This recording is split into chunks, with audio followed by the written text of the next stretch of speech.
दोस्तों, अच्छे कर्मों का बुरा फल क्यों? यह सवाल जितना साधारण लगता है उतना ही गहरा और जटिल है। यह प्रश्न हर उस व्यक्ति के मन में कभी ना कभी आता है जो जीवन में सच्चाई और अच्छाई का रास्ता चुनता है, फिर भी कष्ट और संघर्ष झलता है। हम सभी ने देखा है कि कई बार वे लोग जो दूसरों के भले के लिए काम करते हैं, खुद दुख और कठिनाइयों का सामना करते हैं। तो क्या इसका अर्थ यह है कि अच्छाई का कोई मोल नहीं या इस संसार में न्याय नहीं? इस सवाल के जवाब में अक्सर कहा जाता है कि यह हमारे पिछले जन्मों के कर्मों का परिणाम है। लेकिन क्या यह सच में इतना सरल है, या फिर इसमें कुछ और ही गहराई छिपी है जिसे हम समझ नहीं पा रहे हैं? क्या हो सकता है कि हमारे वर्तमान जीवन के अच्छे कर्म हमें किसी ऐसी राह पर ले जा रहे हो जो सतही तौर पर कठिन है, लेकिन आत्मिक दृष्टि से हमारे लिए आवश्यक है? नमस्कार दोस्तों, स्वागत है आप सभी का आपके अपने चैनल बोधी थिंक स्टोरी 75.9 पर। आज की कहानी बद्दी ही दिलचस्प है। अंत तक जरूर सुने और कहानी कैसे लगी कमेंट में जरूर बताइए। तो चलिए बढ़ते हैं आज की इस कहानी की ओर। कहानी का आरंभ होता है एक छोटे से गांव से, जहां एक सज्जन और धर्मात्मा सेठ का निवास था। इस सेठ का नाम शिवनारायण था। शिवनारायण न केवल धनवान था, बल्कि उसके हृदय में दूसरों के लिए असीम करुणा और दया भरी हुई थी। लोग उसे बहुत मानते थे और वह किसी भी तरह के अहंकार से दूर अपनी सादगी के लिए पूरे गांव में प्रसिद्ध था। शिवनारायण ने अपना सारा जीवन दूसरों की सेवा में समर्पित कर दिया था। सुबह के समय से ही उसका दरवाजा गांव वालों के लिए खुला रहता था। कोई भी व्यक्ति अपनी समस्याओं के साथ उसके पास जा सकता था और शिवनारायण बिना किसी झिझक के उनकी मदद के लिए तैयार रहता। गांव के कई लोग उसे एक फरिश्ते की तरह मानते थे, क्योंकि वह हमेशा हर किसी के दुख दर्द में साथ खड़ा रहता। हर सुबह शिवनारायण सबसे पहले मंदिर जाकर भगवान को प्रणाम करता, फिर अपने बड़े से घर के बाहर बैठ जाता। वहां से उसे आने जाने वाले गांव के लोग दिखाई देते, जो अक्सर किसी न किसी समस्या से ग्रस्त होते थे। जैसे ही कोई व्यक्ति उसके पास आता, शिवनारायण उसके चेहरे की परेशानी को समझ जाता और उसे स्नेहपूर्वक बैठने को कहता। एक दिन गांव एक गरीब किसान रामू, जो बहुत परेशान था, सेठ शिवनारायण के पास पहुंचा। उसके चेहरे पर चिंता की लकीरें साफ दिखाई दे रही थीं। शिवनारायण ने उसकी परेशानी को समझते हुए उससे पूछा, रामू भाई, क्या बात है? इतने उदास क्यों हो? रामू ने बताया, सेठ जी, इस बार बारिश ने हमारी फसल बर्बाद कर दी। घर में बच्चों के लिए खाने तक का इंतजाम नहीं हो पा रहा है। मैं क्या करूं? शिवनारायण ने उसकी बात सुनी और बिना कोई सवाल किए उसे कुछ पैसे और अनाज दे दिया। रामू ने उसे धन्यवाद दिया और आश्वस्त होकर अपने घर की ओर चला गया। शिवनारायण को इस बात की संतुष्ट थी कि उसने एक भूखे परिवार की मदद की। शिवनारायण की दरिया दिल यहीं तक सीमित नहीं थी।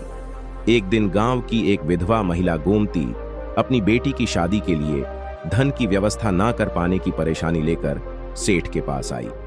शिवनारायण ने उसकी समस्या को गंभीरता से सुना और बिना किसी हिचक के अपनी तिजोरी से पैसे निकालकर उसे दे दिए। उसके लिए दूसरों की मदद करना ही सबसे बड़ी सेवा थी और इस कार्य में उसे अपने धन की परवाह नहीं थी।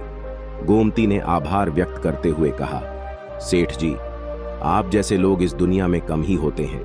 बिना किसी से बदले की उम्मीद रखे हर शाम गांव के लोग उसके घर के पास बैठकर उसकी किया करते। लेकिन हैरानी की बात यह थी कि शिवनारायण जितना भी अच्छा करता, जितनी भी मदद करता, उसके जीवन में सुख नहीं था। अक्सर उसके साथ बुरी घटनाएं घटती। कभी उसका व्यापार नुकसान में आ जाता, तो कभी उसके घर में कोई बीमारी का शिकार हो जाता। वह समझ नहीं पाता था कि आखिर ऐसा क्यों हो रहा है। शिवनारायण ने एक दिन अपने मन की पीड़ा अपने मित्र से व्यक्त की। मैंने सदा दूसरों की भलाई ही की है, फिर भी मेरे साथ ही ऐसा क्यों हो रहा है? ऐसा क्यों लगता है कि मेरे अच्छे कर्मों का कोई फल नहीं मिल रहा? उसके मित्र ने उसे समझाया, सेठ जी, जीवन के कर्म और उनके परिणामों का गणित बहुत गहरा होता है। शायद यह किसी पिछले जन्म के कर्मों का हो सकता है, लेकिन आपके अच्छे कर्म कभी व्यर्थ नहीं जाएंगे। शिवनारायण उस दिन बहुत चिंतित था, लेकिन उसके मन में यही था कि चाहे कुछ भी हो, वह अपना धर्म नहीं छोड़ेगा और सदा अच्छे कर्म करता रहेगा। शिवनारायण ने अपने मित्र की बात सुनी, लेकिन उसके मन में यह प्रश्न बना रहा कि क्या सच में अच्छे कर्म करने वालों के साथ भी बुरा हो सकता है? क्या ईश्वर ने उसके साथ कोई अन्याय किया था या फिर इस दुख की कोई और गहरी वजह थी? कुछ समय बाद एक दिन गांव में एक प्रसिद्ध गुरु का आगमन हुआ। यह गुरु अपने ज्ञान और सिद्धियों के लिए दूर दूर तक प्रसिद्ध थे। शिवनारायण ने सोचा कि क्यों ना उनसे अपनी उलझन का समाधान पूछा। अगले दिन वह गुरु जी से मिलने पहुंचा। शिवनारायण ने गुरु जी को अपनी समस्या बताते कहा, गुरु जी, मैंने हमेशा दूसरों का भला किया है, सदा अच्छे कर्म किए हैं, फिर भी मेरे साथ हमेशा बुरा ही होता है। ऐसा क्यों है कि मेरी मेहनत और परोपकार का फल मुझे नहीं मिलता? गुरु जी ने गंभीरता से उसकी बात सुनी और फिर मुस्कुराते हुए बोले, एक कहानी सुनाता हूं, शायद उससे तुम्हारे मन के प्रश्नों का समाधान मिल। गुरु जी ने शिवनारायण को गरुड़ की कहानी सुनाने का निश्चय किया और कहा, बहुत समय पहले आकाश में उड़ते हुए गरुड़ अपने बच्चों के साथ विचार कर रहा था कि वह अपने बच्चों को जीवन में कर्मों का महत्व कैसे समझा सकता है। एक दिन उसने अपने बच्चों को पास बुलाया और उन्हें एक कहानी सुनानी शुरू की, जिसमें एक राजा और रानी की कथा थी।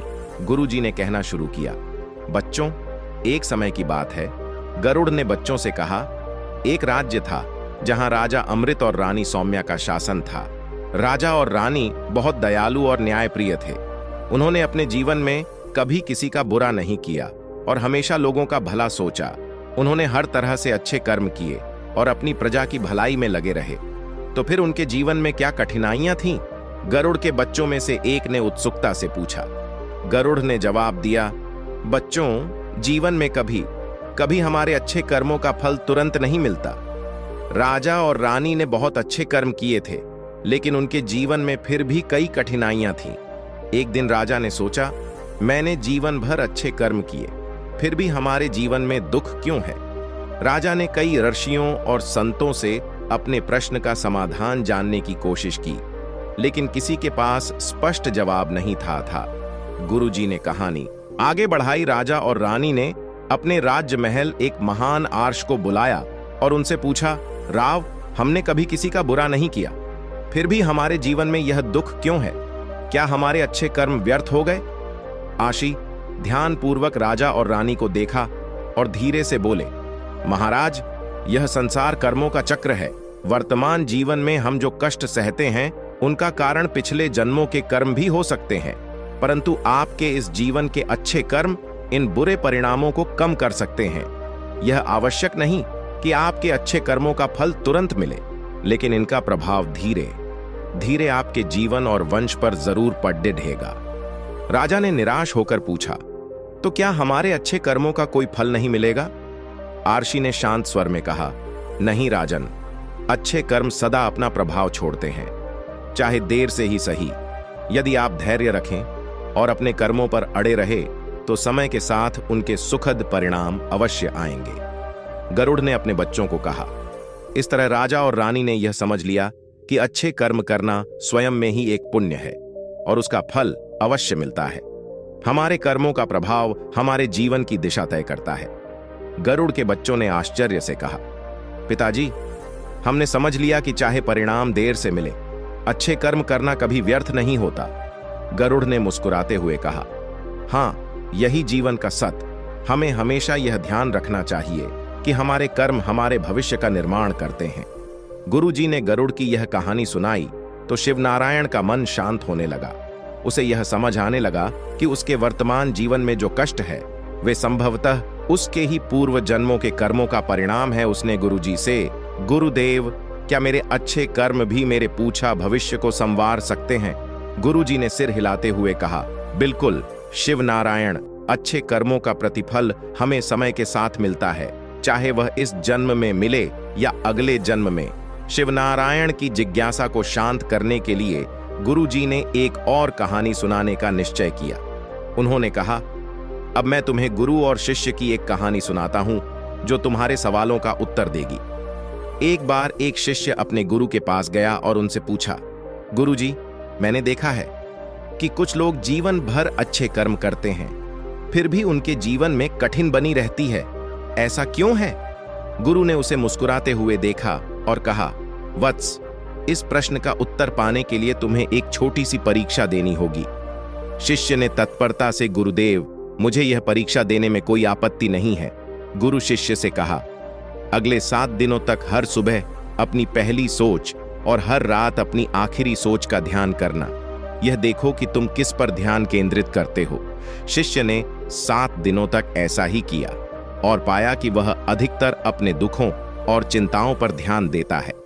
पास गया तो गुरु ने उससे कहा, जैसे तुमने अपनी ध्यान शक्ति को केवल दुखों पर केंद्रित किया, वैसे ही जीवन में भी हम कभी कभी अच्छे और बुरे कर्मों का मूल्यांकन केवल अपनी सोच के अनुसार करते। गुरु शिष्य को समझाते हुए कहा, अच्छे कर्मों का परिणाम समय के साथ ही मिलता है, लेकिन वे हमारे मन को शांत और आत्मा को शुद्ध करते हैं। वे हमारे भविष्य को सुरक्षित बनाते हैं। शिष्य ने यह और कहा, गुरुजी, मैं समझ गया कि जीवन में आने वाली हर परिस्थिति हमारे कर्मों का परिणाम होती है। हमें धैर्य रखना चाहिए और अच्छे कर्म करते रहना चाहिए। गुरुजी की इन कहानियों ने शिवनारायण के हृदय को गहराई से प्रभावित किया। उसे समझ में आ गया कि जीवन में अच्छे कर्म करना सबसे बड़ी संपत्ति है। उसने गुरुजी से कहा, गुरुदेव, आपने मेरी आंखें खोल दी। अब मैं धैर्य और विश्वास के साथ अपने कर्मों पर अडिग आपने मेरी आंखें खोल दी। अब मैं धैर्य और विश्वास के साथ अपने कर्मों पर अडिग रहूंगा, चाहे परिणाम कुछ भी हो। गुरु ने मुस्कुराते हुए कहा, यही सच्चा ज्ञान है शिवनारायण। जीवन में हमें कर्मों पर ध्यान देना चाहिए और परिणाम की चिंता किए बिना सही मार्ग पर चलते रहना चाहिए। इस प्रकार शिवनारायण को जीवन का एक अनमोल सबक मिला और वह अपने अच्छे कर्मों के मार्ग पर और भी दृढ़ता से चल पड़ा। दोस्तों, उम्मीद करता हूं कि यह कहानी आप लोगों को अच्छी लगी होगी। कमेंट कर बताना कि कहानी कैसी लगी और प्यारा सा एक लाइक कर देना। वह चैनल को सब्सक्राइब जरूर कर लेना। नोटिफिकेशन बिल को जरूर दबा लेना कि एक और नई वीडियो आने के बाद आप लोगों के पास नोटिफिकेशन पहुंच जाए। और मिलते हैं एक और नई वीडियो में। तब तक के लिए दिल से धन्यवाद।